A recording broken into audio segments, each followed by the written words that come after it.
Hello and welcome. My name is 𝐿𝐶𝐸 and I'm the CEO and legal representative of Shanghai Silk Road International Trading Company.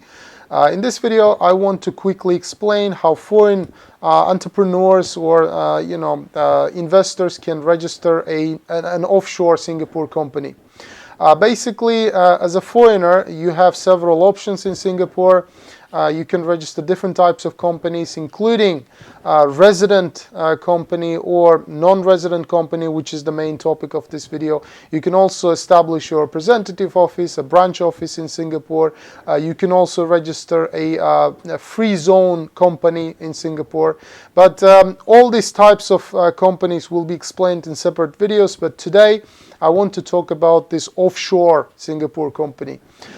Before I go ahead and explain how you can register that, let me explain what does this offshore Singapore company mean. Okay, so number one is offshore Singapore company cannot engage in any type of business in the country. Okay, it cannot generate income from Singapore. It cannot hire any local staff in Singapore.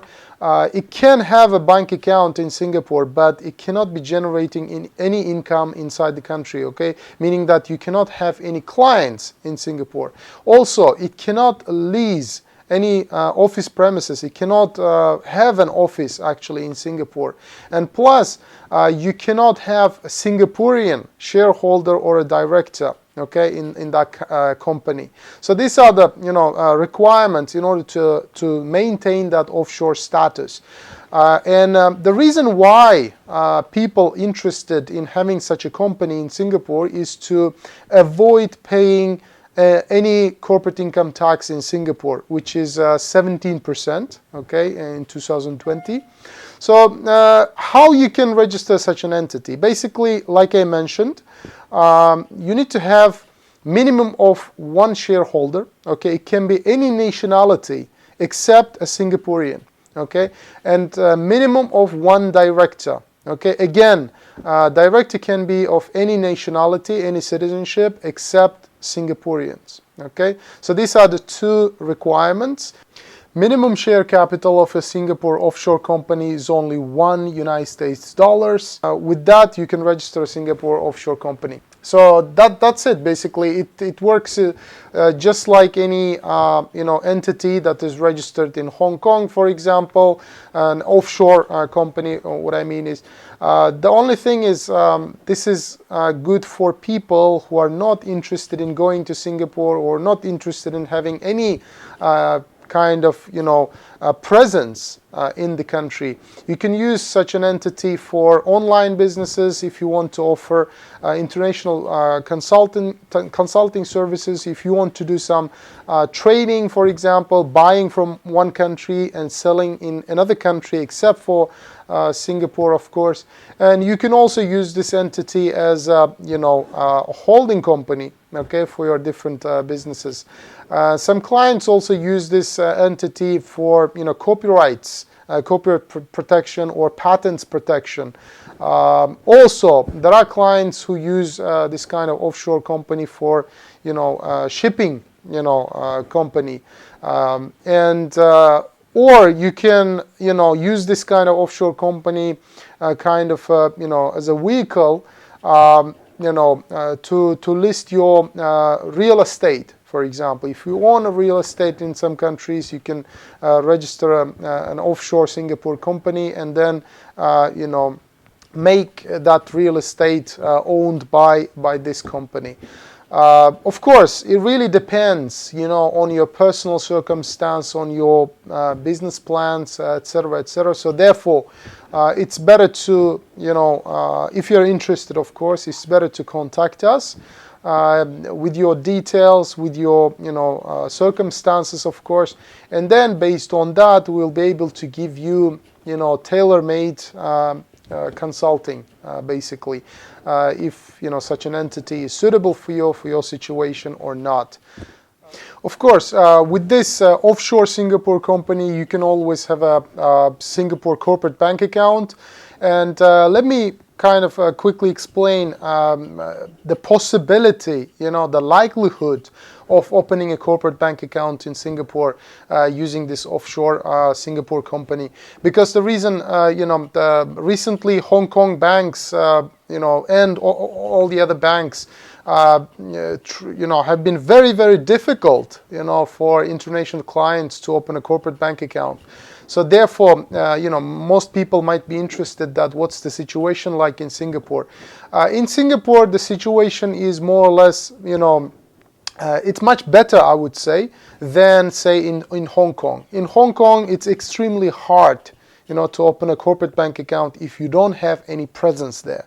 But for example, like I explained, if your company is an offshore company in Hong Kong, you don't have any office there, you just run an online business. In this case, it's very hard to have a Hong Kong bank account, coming from practice, guys. But in Singapore, it's much, the situation is slightly different. It's much easier, actually, to have a corporate bank accounts in Singapore with your offshore, Singapore company. Basically, of course, you will have to attend an interview. You have to go to Singapore at least once to have this, half an hour, 40 minutes interview to explain your business, business itself in general, and then the bank staff will ask you about your business plans, etc., etc. All the general questions to open a corporate bank account. And the likelihood, from experience, from practice, I can tell you that it's around 90% that you can open a corporate bank account. But that 10% is really, it depends on yourself and your business plans, honestly speaking. Because there were clients, for example, international clients, who were not able to explain their businesses properly to bank staff, and as a result, their applications were refused. Okay, and I understand that there are international clients who are not able to even speak like basic English, which is one of the requirements actually to open a corporate bank account in countries like Singapore and Hong Kong and in Western countries. So my advice is, if you want to have a company in Singapore, and plus you want to have a bank account, like again offshore company in Singapore, and plus you want to have a bank account in Singapore, please prepare. Okay, take your time, prepare. Okay, maybe like 10 days or 1 month even. Work on your English, speaking skills, at least, to be able to explain your business and what do you want to have, why do you want to have a bank account in Singapore, etc., etc. Okay, but again, I just want to add why clients might be interested in having a Singapore company is that because Singapore laws, Singapore legislation is very strong. And if you check World Bank's annual report, doing business report, basically, in 2020, Singapore was listed number 2, okay, after New Zealand. This shows one thing, that Singapore is actually one of the best, after New Zealand again, country, okay, best jurisdiction to have a business. Simply because Singapore proved itself to be the best location. The legislation is stable, economy is very, very strong. If you, for example, look at the numbers, okay, GDP, for example, purchasing power parity is number 3, okay, in the world. It's around 103 plus $1,000 per capita, and population is very small, right? And therefore, Singapore keeps it very, very clean, very, very. I'm not talking about the environment. I'm talking about the business atmosphere. Okay, they don't allow all sort of business people, all sort of dodgy businesses move to Singapore, and that's why Singapore actually. Singapore has a very, very clean business environment. Okay, therefore, it offers a lot of protection, both for investors and the business owners. Okay, so I think if you consider your own situation, you might, of course, find an answer to this question, where to locate your offshore company. But definitely, Singapore might be one of those options to consider. All right, guys, so with that, I'm going to finish this video. The technicality of registering the business, of course, you can do it either through us or through any agent, okay? So in any case, it takes around 3 to 7 business days if you consider the back and forth communication.